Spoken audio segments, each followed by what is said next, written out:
안녕하세요. 도전하는 지쌤입니다. 28일째 도전. 이번 시간에는 생성형 AI와 대화하면서 교재 연구하기. 부제. 교과서에는 나오지 않는 간접 목적어는 목적어가 아닌가라는 주제로 준비해봤습니다. 5학년 교과서에는 문장의 주성분인 주어, 목적어, 서술어가 나옵니다. 그런데 이 단원을 가르치는데 이게 뭐지? 매우 의아한 상황이 두 가지 발생합니다. 첫 번째 문제 상황은 제가 예로 든 문장 예시에서 시작되죠. 나는 화분에 물을 주었다. 이 문장에서 주어, 목적어, 서술어를 찾아보라고 즉석 퀴즈를 냈는데 교과서에는 뭐뭐을, 뭐뭐를에 해당하는 물을만 목적으로 설명하고 있었습니다. 그런데 이상하죠. 분명히 화분에도 목적의 대상이 되는데 그리고 학생들도 역시 화분에를 쓴 학생들이 눈에 띕니다. 순간 뭔가 이상함을 느끼고 학생들에게 문장을 5개 적어보라고 하고 바로 생성형 AI와의 대화가 시작됩니다. 제가 수업 시간에 실제로 이 생성형 AI와 어떤 채팅을 나누면서 방향을 잡아갔는지 한번 보도록 하시죠. 우선은 저는 이 문장의 구성 성분에 대해서 학습해 볼 수 있는 다양한 문장 예시를 이제 알려달라고 했습니다. 여기서 이제 다양한 이제 문장 예시들이 보이고, 제가 지금 갈등이 되고 있는 이 부분에 대한 이야기가 나왔죠. 자, 그리고 이 문장에 대해서 주어, 목적어, 서술어로 이제 구분해줘라는 이제 이야기를 통해서 이렇게 답변이 나오는구나를 확인을 했고요.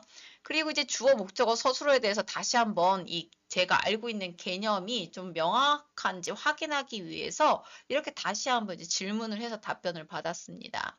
그리고 이 주어, 목적어, 서술어를 어떻게 구분하는지 좀 쉽게 설명해 줄 수 있을까 해서 이렇게 읽어봤고요. 훨씬 이제 구체적으로 그리고 이제 예시를 통해서도 자세하게 이렇게 설명을 해주고 있죠. 그리고 지금 문제가 되는 게 목적어였죠. 그래서 목적어를 찾는 방법이 이제 무엇인지 그렇게 해서 질문을 했고, 자, 이 부분과 관련해서 리튼이 이렇게 답변을 해 줬습니다. 자, 그런데 이제 목적어는 일반적으로 제가 직접 목적어를 주로 이야기하지 않느냐, 초등학교에서도 이 간접 목적어를 가르쳐야 하나, 이제 이 부분, 제가 지금 고민하고 있는 이 부분에 대해서 이제 질문을 했고, 자, 이 부분과 관련해서 이 교사의 판단에 따라 다르다고 이야기를 하고 있죠. 그러니까 저도 순간적으로, 왜 굳이 간접 목적어를 가르치지 않지? 라는 이제 생각이 했고, 굳이 학생들이 지금 오히려 이 간접 목적어에 대해서 설명해 주지 않는 이 상황이 오히려 목적어에 대해서 헷갈리게 되는 이 상황이었기 때문에 저는 이 부분을 바탕으로 해서 가르치는 게 낫겠구나라고 이제 판단을 하게 됩니다.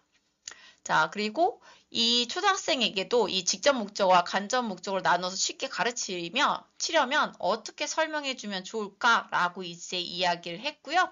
자, 이랬을 때 이제 무엇을 해당하는 부분, 그리고 누구에게 해당하는 부분, 이런 식으로 해서 여러 가지 이제 답변을 내 주었습니다. 자, 이렇게 생성형 AI와 대화하면서 저는 간접 목적어를 지도하는 게 더 낫겠구나라고 이제 판단을 내릴 수 있었습니다. 저는 학생들에게 무엇을 해당하는 직접 목적어만 5학년 교과서에는 목적어로 설명하지만 이 화분에에 해당하는 누구에게라는 질문에 답이 되는 화분에 또한 간접 목적어로 목적어라 할 수 있다라고 이야기를 해줬습니다. 학생들의 표정은 뭔가 애매했던 부분이 해소된 것 같은 표정을 짓더군요. 수업을 하던 중에 명확한 방향 설정이 어려운 경우에 저는 이렇게 AI와 대화를 하며 그 방향을 찾아가고 있습니다. 아직 생성형 AI가 선생님들의 삶 속에 들어오지 않은 분들도 이렇게 한번 대화를 하면서 도움을 받아보시죠. 그런데 아무리 생각해도 왜 간접 목적어는 목적어이면서 아니라고 둔갑시키는지 이해하기 어렵습니다. 그리고 이렇게 문장의 구성 성분을 배우고 실제 글을 접한 학생들, 두 번째 문제 상황이 발생합니다. 일반적인 글은 여러 문장이 연결되어 있기도 하고 그렇기에 많은 생략이 이루어지기도 합니다. 물론 해당 차시에는 그런 지문은 없기에 국어책 다른 페이지의 지문을 활용했습니다. 주어 목적어 서술어를 찾아서 표시하는 것을 확인해 보는데 곳곳에서 신음소리가 납니다. 다 틀렸거든요. 기본적으로 딱 떨어지는 문장만 봤던 이 학생들, 그걸로만 학습을 했던 학생들, 내가 뭐뭐를 했고 뭐뭐를 했는데 뭐뭐를 했다라는 이렇게 연결되는 문장에서 주어와 목적어와 서술어를 각각 구분하지 못하더군요.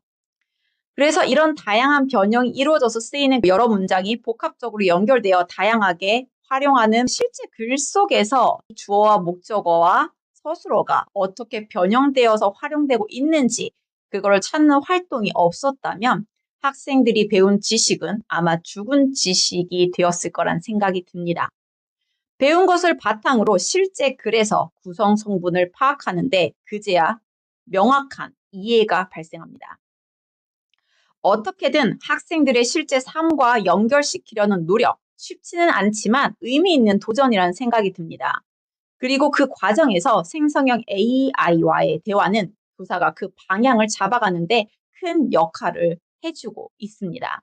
간접 목적어와 직접 목적어의 개념이 저 또한 흐릿했었거든요. 선생님들도 생성형 AI와 함께하며 교육의 방향을 재설정해 보시죠. 작은 도전이 모이면 교육이 바뀝니다. 감사합니다.